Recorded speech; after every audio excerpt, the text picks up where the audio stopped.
Lecture du livre du prophète Jérémie. Ainsi parle le Seigneur. Poussez des cris de joie pour Jacob, acclamez la première des nations. Faites résonner vos louanges et criez tous, Seigneur, sauve ton peuple, le reste d'Israël.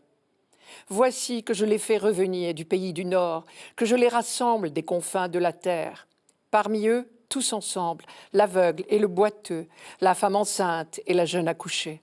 C'est une grande assemblée qui revient. Ils avancent dans les pleurs et les supplications. Je les mène, je les conduis vers les cours d'eau, par un droit chemin où ils ne trébucheront pas. Car je suis un père pour Israël, Ephraïm est mon fils aîné. Le ton de ce texte est presque triomphal, mais il faut lire entre les lignes. Et alors, on devine que le prophète prêche dans un contexte de malheur absolu. C'est parce qu'on est au fin fond du désespoir que Jérémie ose dire « poussez des cris de joie ». C'est parce qu'on est au fin fond de l'humiliation que Jérémie appelle Jacob, c'est-à-dire le peuple d'Israël, la première des nations. Ce n'est pas par goût du paradoxe, c'est le cri de la foi. C'est quand on est dans la nuit qu'il faut à tout prix croire que la lumière reviendra. Le prophète, dans ces cas-là, c'est celui qui sait, le premier, discerner les lueurs de l'aube. On aura peut-être du mal à croire à ce message d'espoir, puisque tout va mal. Et c'est pour cela qu'il prend la peine d'introduire son message par la formule solennelle. Ainsi parle le Seigneur. Manière de dire, je ne parle pas de moi-même. Ce que je vous dis, c'est Dieu lui-même qui vous le promet. De quel malheur s'agit-il ? Bien évidemment de l'exil à Babylone. Il ne peut pas s'agir des malheurs du royaume du Nord, puisque Jérémie est né longtemps après la fin du royaume du Nord, lequel a été définitivement détruit par l'Assyrie, l'empire assyrien, c'est-à-dire Ninive, en 721. Le malheur dont il s'agit ne peut donc être que l'exil à Babylone, qui a duré de 587 à 538. Mais alors, comment expliquer la phrase « Je les fais revenir des pays du Nord » ? Babylone est au sud par rapport à Jérusalem, que l'on sache. Mais tout simplement parce que pour se rendre à l'est ou au sud, il fallait toujours commencer par se diriger vers le nord et emprunter les routes du croissant fertile. Une première vague de déportation a eu lieu en 597 avant Jésus-Christ, puis une deuxième vague en 587. Jérémie, lui, n'a pas été déporté. Il a bien failli l'être, pourtant.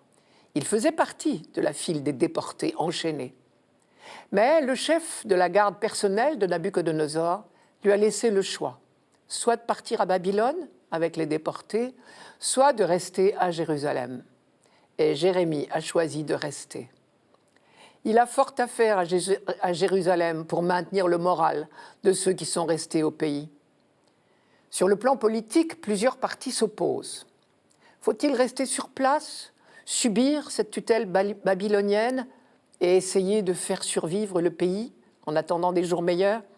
C'était la position de Jérémie lui-même. Au contraire, faut-il s'exiler en Égypte? Ou encore, faut-il continuer la guérilla, quitte à supprimer ceux qui s'accommodent trop bien de la présence babylonienne? Le texte que nous venons d'entendre est donc écrit par Jérémie, resté à Jérusalem, pour lutter contre le désespoir de ses compatriotes. Il annonce le grand retour des exilés. Voici que je les fais revenir du pays du Nord, que je les rassemble des extrémités du monde. C'est une grande assemblée qui revient.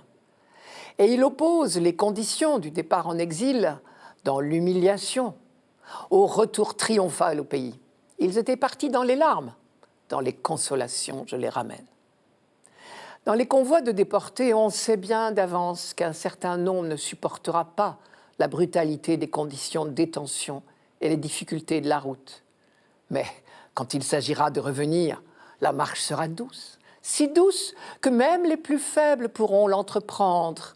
Il y a parmi eux l'aveugle et le boiteux, la femme enceinte et la jeune accouchée. C'est un peuple vaincu, affaibli, trébuchant, qui a été emmené enchaîné, pour certains les yeux crevés. C'est un peuple libre, assuré, qui reviendra. Ce qui est troublant, c'est que tous les noms, Jacob, Éphraïm, Israël, que Jérémie emploie pour parler du peuple, sont des noms qui qualifiaient non pas le royaume du sud, Jérusalem, mais le royaume du nord avant sa destruction. Sachant qu'en aucun cas Jérémie ne peut avoir été contemporain du royaume du nord, on peut penser qu'il annonce ici tacitement la réunification du peuple de Dieu. On sait également qu'une partie de la population du nord s'était réfugiée à Jérusalem après la destruction de Samarie en 721. Peut-être Jérémie s'adresse-t-il à eux tout particulièrement. Dernière remarque, la paternité de Dieu est affirmée très clairement ici. « Je suis un père pour Israël, Éphraïm est mon fils aîné ». Cette manière de parler de Dieu est récente.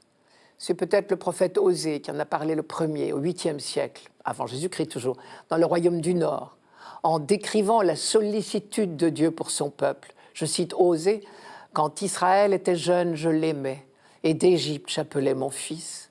J'étais pour eux comme celui qui élève un nourrisson, tout contre sa joue. » Osée chapitre 11. Jusque-là, on aurait hésité à appeler Dieu Père pour éviter toute ambiguïté. Car les autres peuples utilisaient volontiers ce titre de père. Mais ils envisageaient la paternité divine à l'image de la paternité humaine, charnelle, biologique. En Israël, Dieu est le tout autre, sa paternité est d'un autre ordre. Mais Jérémie franchit le pas, il emploie le mot « père ». « Je suis un père pour Israël, Éphraïm est mon fils aîné ». Encore une fois, c'est au creux même de la catastrophe que la foi d'Israël a fait un bond en avant.